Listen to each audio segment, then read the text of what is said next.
en el mundo habrá un lugar para cada despertar. Good morning. Please find a seat. I hope that you enjoyed yesterday and it gave you much to think about. And I welcome you to the second day of our conference. It's my great pleasure to introduce our opening speaker. Anima Anandkumar is a professor at Caltech and the head of machine learning research at Nvidia. Welcome, Anima.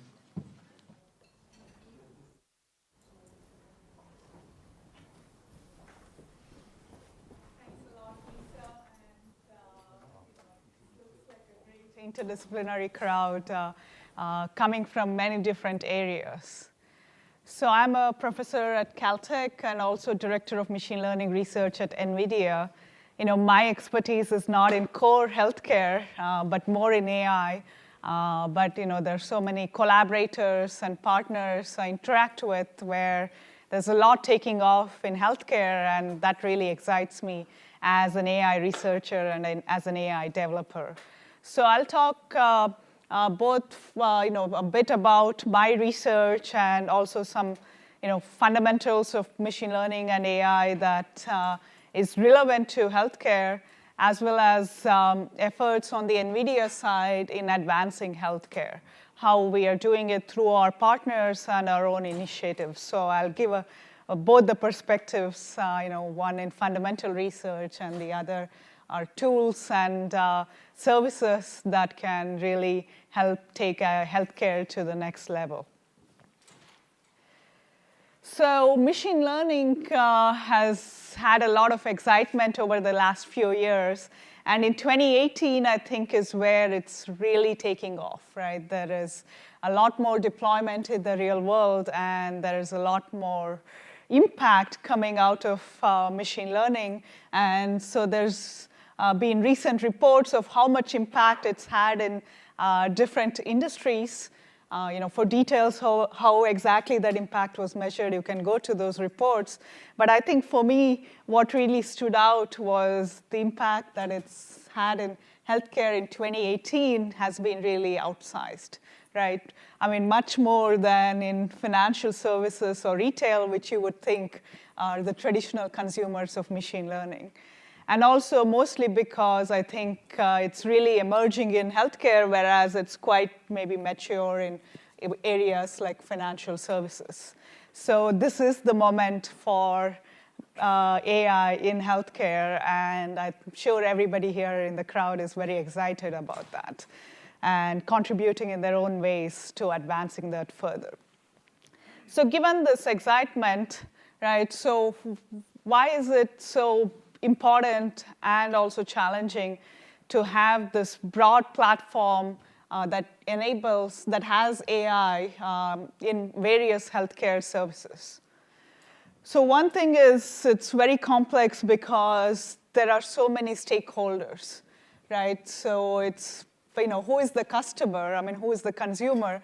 It's not just one, kind of organization or even one goal.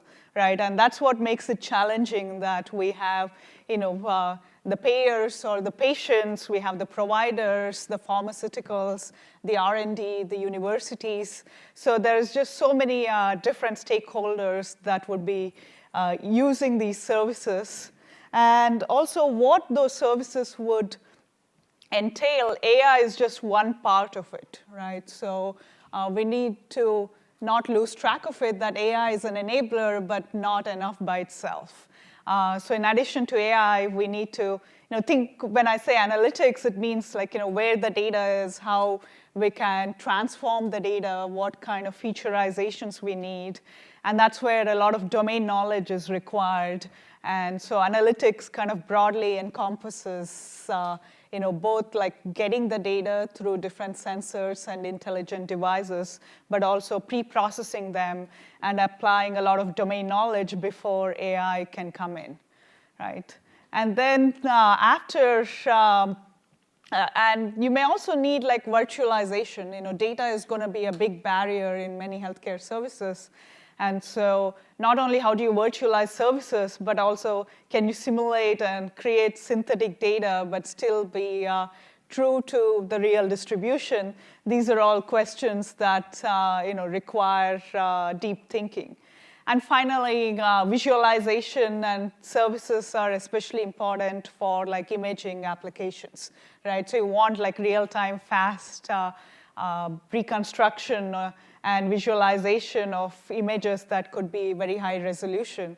And so it's like this end-to-end requirement of getting the data quickly, processing, getting AI insights, and then delivering that to the end user. And that could be the patient, could be the doctor, right? So there are many different requirements depending on who is consuming those results. And and it's complex in so many ways, right? Because it's not one disease or one application, so it can change a lot depending on how much data is available, what is the kind of noise, how accurate do I want these results to be. And there are many conflicting forces. I mean, there's also costs involved, and there are barriers to access across the world to many of these services. So we need to be also mindful of that when we are deploying these services and designing these services. So this makes a very complex picture on how we can go about designing AI algorithms, but also put them in this broader ecosystem of other services that involves analytics, visualization, and so on, and then see how it can be easily consumed by different stakeholders. And so at NVIDIA, I mean, deep learning is really at the core of the company now, right? So, and deep learning and machine learning is used in just almost every area that NVIDIA has been involved in. So the traditional ones are media, entertainment, gaming, and most recently, self-driving cars have been at the forefront in NVIDIA's interest. We have the autonomous drive system where we provide a whole platform for services all the way from data to simulator to different perception models and so on. And so healthcare is also of an emerging interest for NVIDIA, and there has been a lot of recent activity, and I'll talk a bit about that.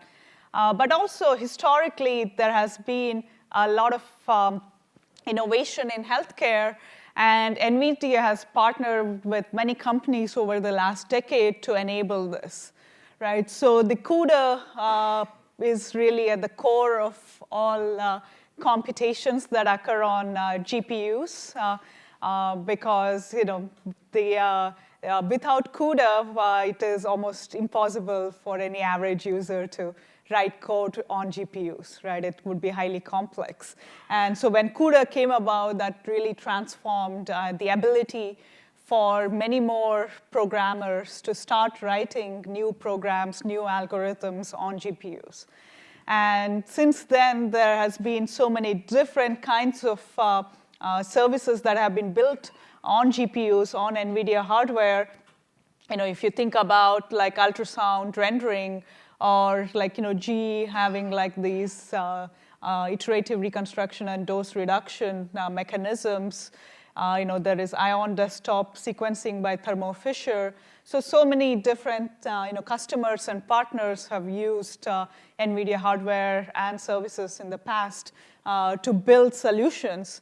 And today I'll talk about the recent NVIDIA Clara project that has enabled a platform for medical imaging and provides a whole host of tools to have end-to-end solutions for medical imaging.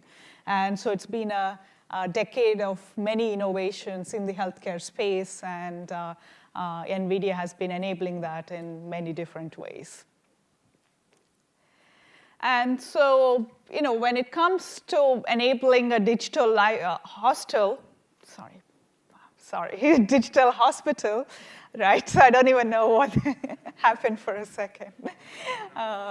Yeah, so maybe we also need digital hospitals. That's the difference.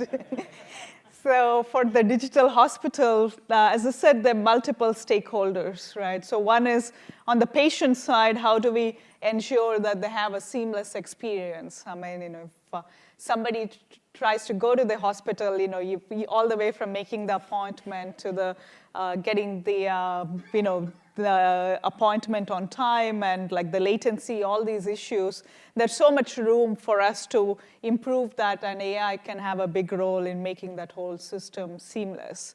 And then for clinical informatics, like how do we enable quick diagnostics and also accurate diagnostics, and how do we communicate that to the patient? So there is also a lot of room to improve these systems.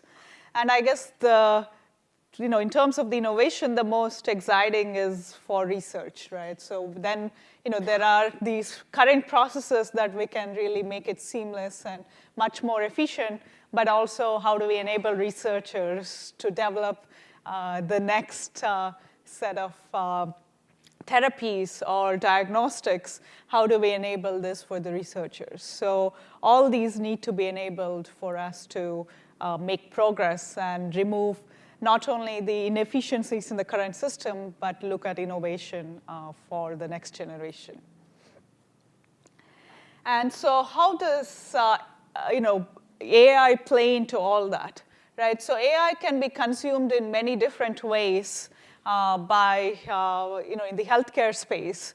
So a popular one is AI as a service, right? So there is this one managed service, and then you go consume the results of it. And in some cases, this could be very effective because it's like a black box. You don't know any of the details. You can just quickly build other capabilities around it and consume the results. But at other times, maybe this is not flexible enough, right? So you don't want something that's already built as a service. You want to be able to customize it. And then you want a middle ground where maybe some parts are pre-trained or enabled, and the others you want to train on your own and customize on your own. So AI can also be enabled into intelligent instruments, right? So in traditional instruments, you have the sensors that provide the data, and then all the processing is done typically on the cloud. But in intelligent instruments, maybe on board, you can do a lot of pre-processing and some AI, and then make it efficient. You can have much quicker diagnostics because you're not transmitting all this heavy data into the cloud. And so there could be also privacy concerns that could be addressed if you want your data to stay local. So this edge versus cloud, you can play this game better by enabling intelligent instruments with AI enabled in them. And then there can be whole marketplace of applications, right? So different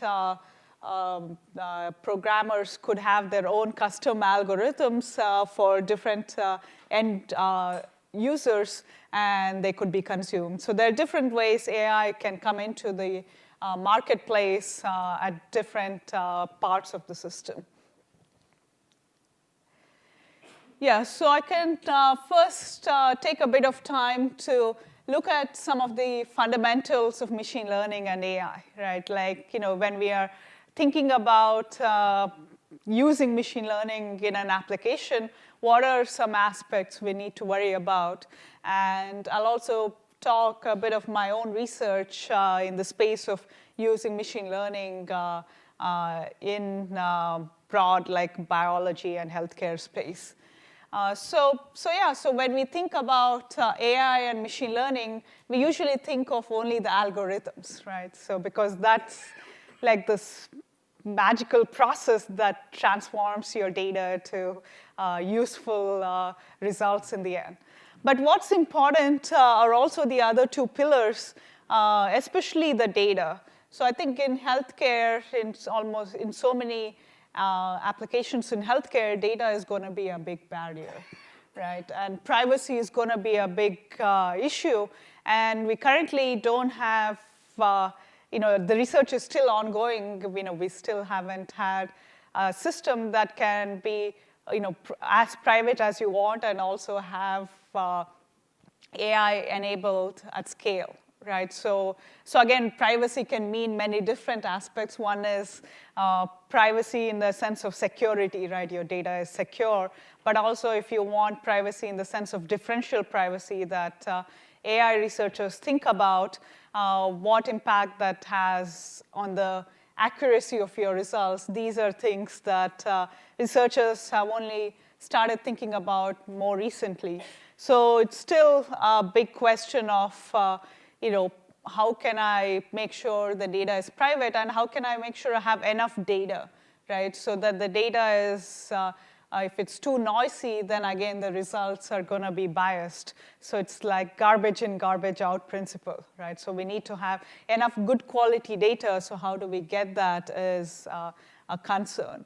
And the other pillar, which usually people don't think about much, is the compute infrastructure, right? So all this modern deep learning would not have happened if not for the scale of compute we have today, especially with GPUs, right? So I mean, these AI algorithms that we are employing, most of them are actually from 70s or even earlier, right? So the core simple algorithms are not that new.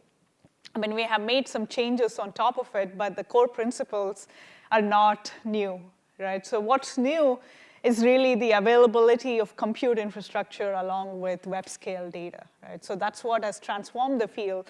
And so it's important to pay attention to these two pillars as well, and not just the algorithms when we're going about looking at deploying AI in new applications.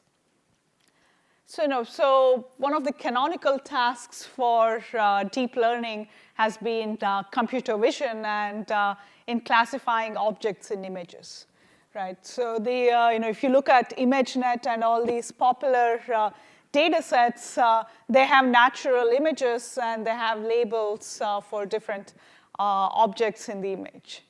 And so this is where it can be challenging in the healthcare space, because getting these kind of annotations requires expertise, right? So whereas, when ImageNet was collected, it was using data from the web, and then there are annotators on Mechanical Turk who could label this. So you didn't need deep expertise to get labeled data, which can be a bit bottleneck when it comes to data in the healthcare space.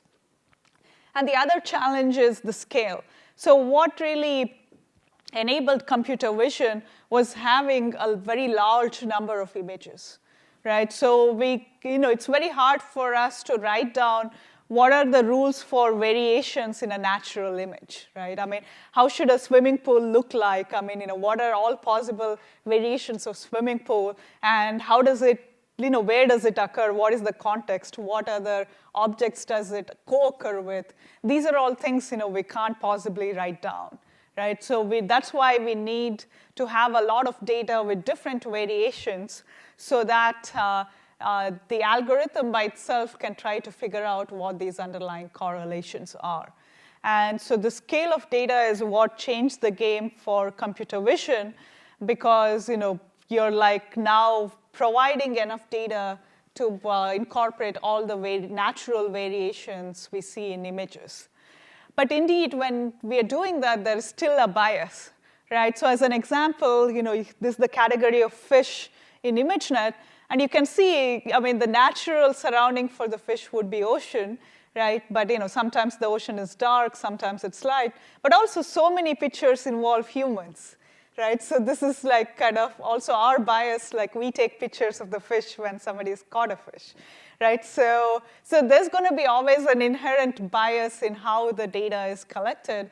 And there's been many recent studies showing this bias could actually severely affect your performance, right? Like, how you're asking, the kinds of questions you're asking the annotators, and the kind of label information can really impact your end result.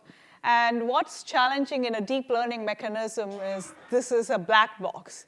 And that's where I think in the healthcare field as well, there is a lot of challenge in using some of this deep learning, because we don't have all the interpretability we need, right? Because if you look at like these deep learning models, what they involve are many, many layers of processing, right? So you go from this input image, you go to maybe even up to 100 layers or more in some of these latest networks to get a result of what are the objects present in this image in this particular task. But what now makes this challenging in terms of interpretability is, what is the reason this model thought that there is a dog here in the image, right? I mean, if it was a linear model, that would be just one layer, so you could directly look at which of the features, resulted this in being a dog, right? What was the highest weight feature, and that gave you the interpretability. And that's why, until recently, we had a lot of people constructing these hand-engineered features, right? So humans came up with intuitions of what may be a good feature to classify this image as a dog, and they constructed this by hand. And so one benefit was interpretability, because then you can go back and look at, in different images, which feature is getting the highest importance. On the other hand, those models don't have very good accuracy, right? I mean, the reason we moved away from those models, especially in computer vision, is they never could get up to the scale of performance that these deep learning models do. But on the other hand, there is no free lunch, and it's still an open problem, how we can try to interpret and debug these deep learning models, right? If we need explanations and more interpretability of why these deep learning models are performing the way they are, that's still an open problem.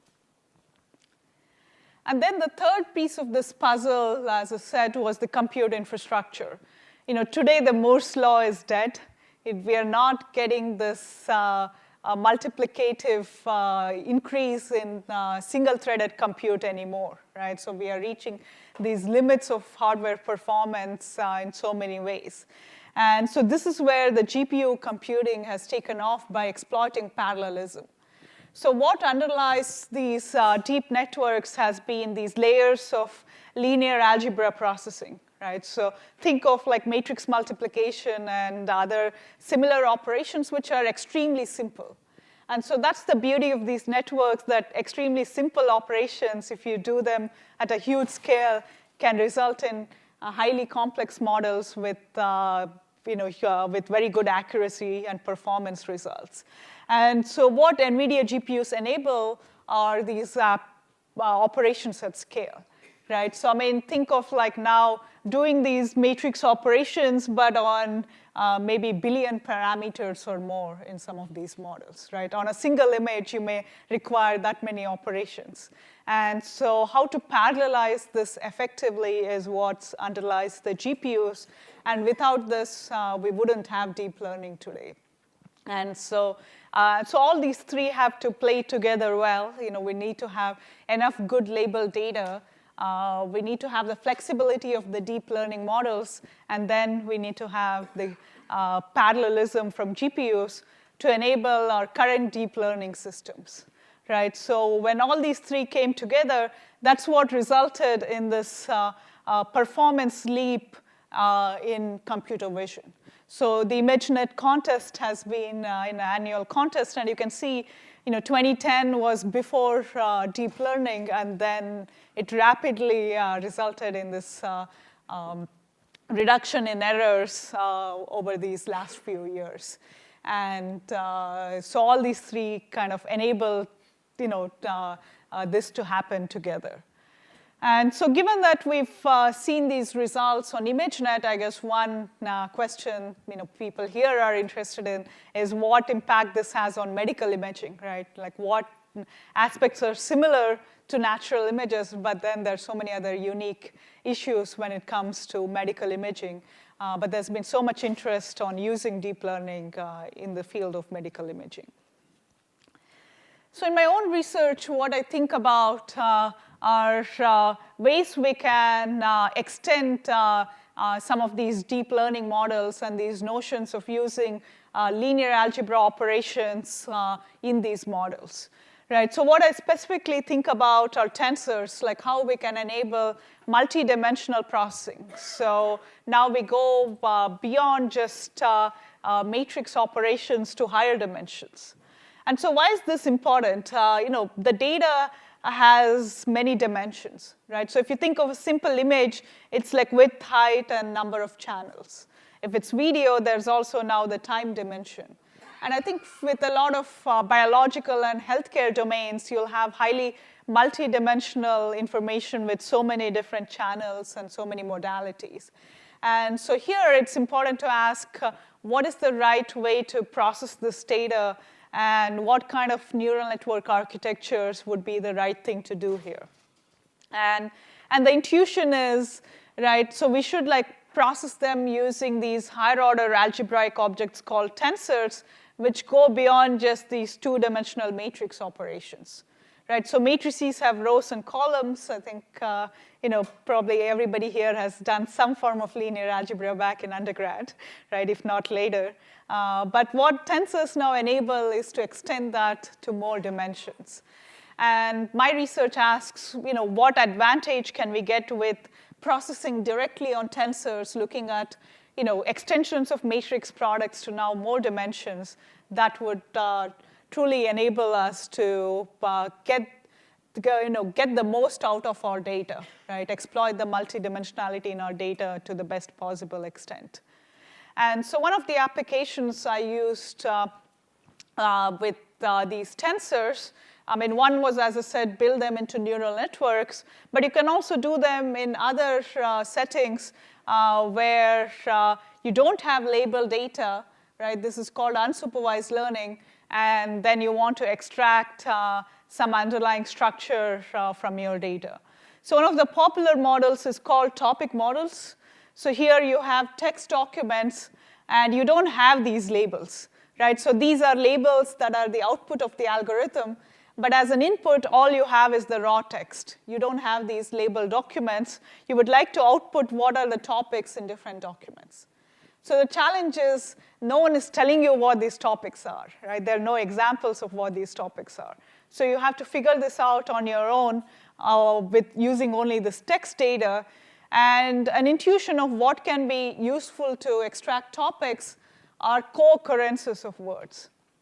Right? So for instance, if a word apple occurs a lot in the image, in the text, then you can think that maybe it's a fruit, maybe it's a company, right? But now if you have apple and orange occurring together, it's likely to be fruit, but then orange is also a company.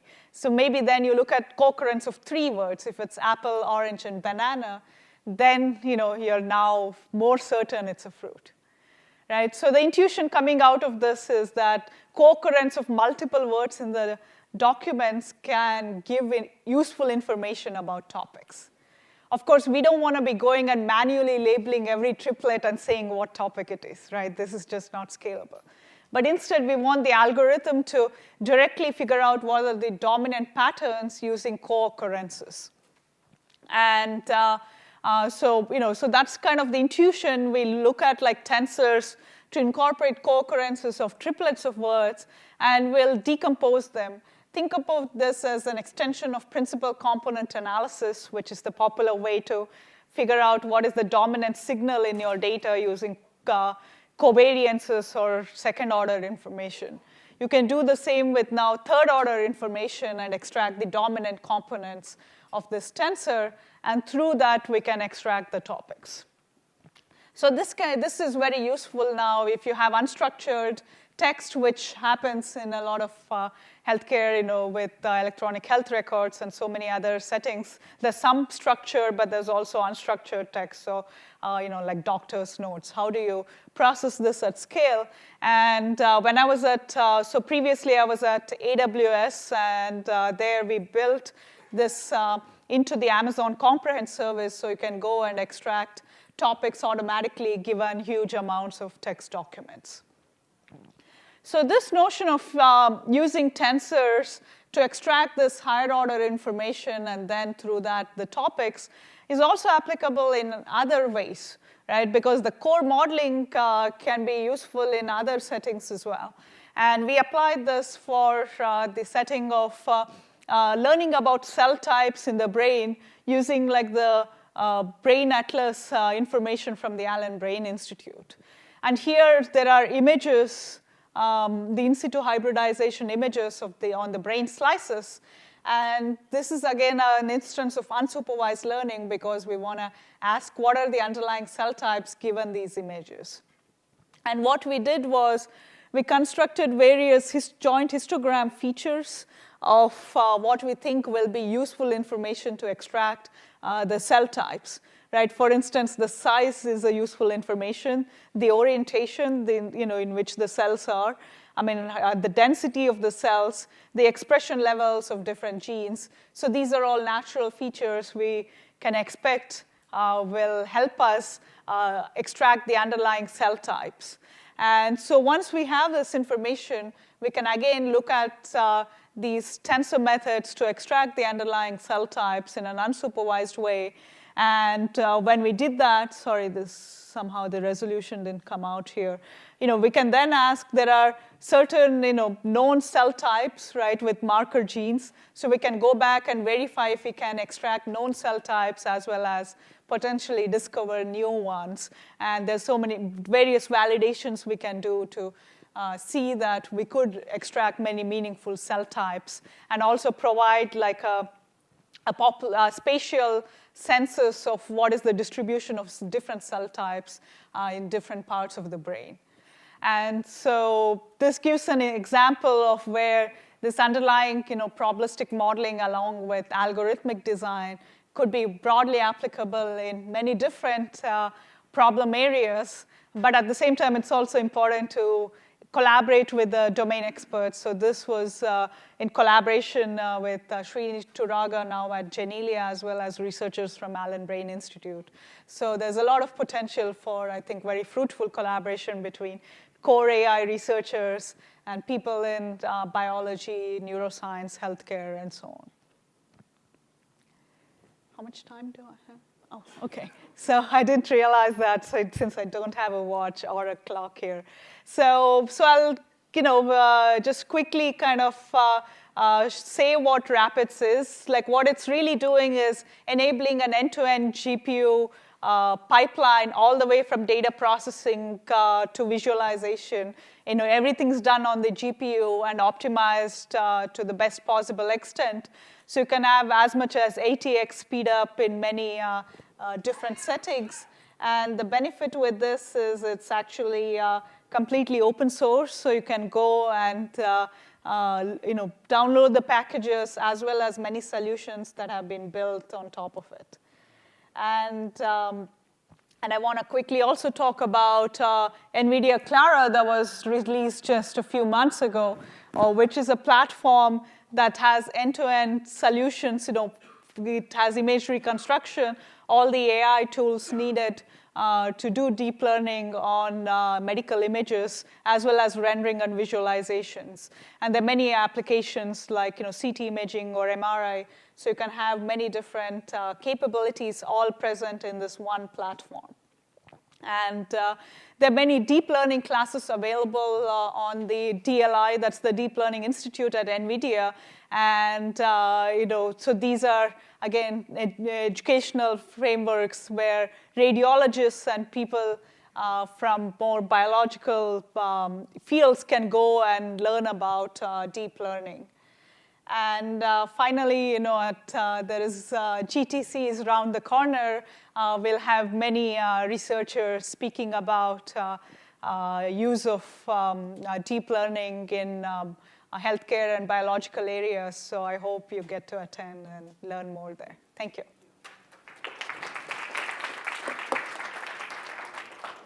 One very quick question.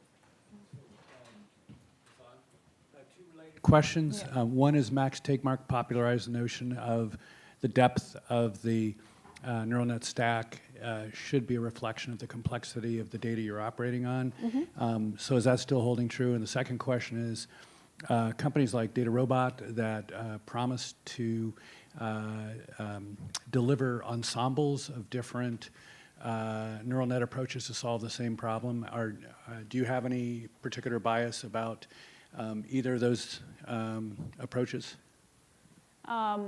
Sorry, so you're saying either like have a deeper network or have a more ensemble of models? Is that Well, what? Sorry. I'll take it offline Okay, because we're yeah. tight on time. I'll take it Yeah, offline. thank you. Thank you very Yeah. much.